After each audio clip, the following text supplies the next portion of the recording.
We arrived at the abandoned amusement park. "Grab the camera, Ted," I said. We put on protective masks and gear and headed into the park. It used to be flooded, so there was algae everywhere. Ted started filming. "Let's head to the tallest ride," I said and pointed to it.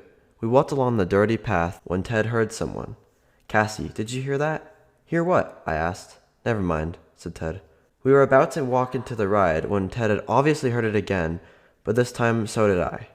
"I don't think we're the only ones here," I said quietly. A dark fog surrounded us as someone approached us. "Hi, I'm Jonas, a former worker of the park. Can I help you?" "We're sorry. We thought the park shut down 15 years ago. We didn't know anyone still worked here," I said. "We're just here to film a documentary. Didn't mean to bother you," said Ted. "The park did shut down. I just happened to come here today," said Jonas. I turned around to look at Ted and gave him a motion to walk away. As we started to walk away, Jonas stopped us. "Well, don't leave so soon. Come on, I'll show you around." Neither of us trusted him, but we followed. He showed us to every ride and area of the park without question, but I still saw something off about him. "I think we should go now. It's getting late," I said. "Don't leave just yet." "A little bit longer," said Jonas. He led us to the back of the park. There were tons of human-sized minions that looked as if they were brand new. Ted started to say, "Hey, aren't those from that one movie? I think it's Despicable Me," Jonas said before Ted could finish. Jonas picked up a piranha gun. "I really think we should go now. Thank you so much for the tour. Bye now." I grabbed Ted and walked quickly. We stopped. We heard music. It was cheery fun, maybe even funny.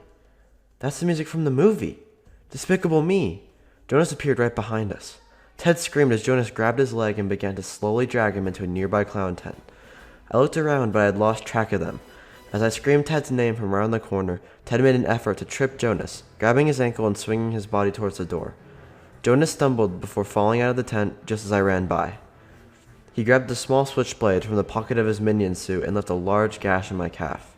I screamed in agony and slowly made an effort to limp away as Jonas tripped over a metal bar and collapsed once again. Assuming Ted was behind me, I took my chance and bolted for the exit in the back of the corn dog stand. I hopped the iron fence and made a barricade out of crates of the processed meat before I realized that not only was Ted not behind me, but Jonas wasn't either. I banged on the metal door, hoping to burst it open and to go save my friend, but it was too late.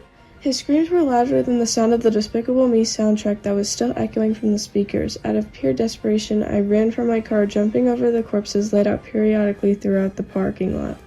I sobbed as I opened the car door and sat down, taking in everything that had just happened.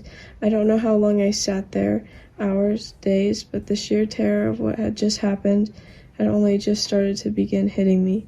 I was beginning to hear things, the sound of Ted's screams, the knife's swift sound as Jonas turned my best friend into a Despicable Me minion costume. Just as I collected my cool enough to get back out of the parking lot, I heard a thump, and then another thump, and finally a crash. Glass cracked behind my head, and shards began to rain around me as the sound of small boots hitting the back of my car began to fill my ears. I lurched forward, trying to avoid as much of the glass as possible, and jumped through the broken window, tackling Jonas and pinning him to the ground.